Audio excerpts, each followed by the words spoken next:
আরে এরা হেরে হেরে গেলে এরা কষ্ট হবে, কিন্তু আমাদের এখানে হেরে গেলে টাকার কথা আগে ভাববে। ভাববে আরে এবার টাকা চলে গেল। তো ওইটা কি বলতো, ওই বিস্কুটার ওই ওই আন্দোলন।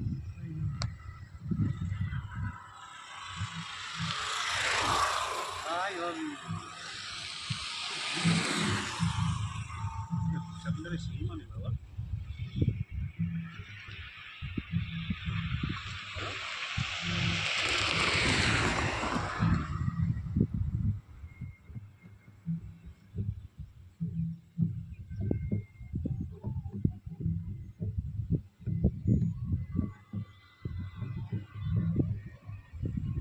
আজকে বিশ্রামের জন্মদিন।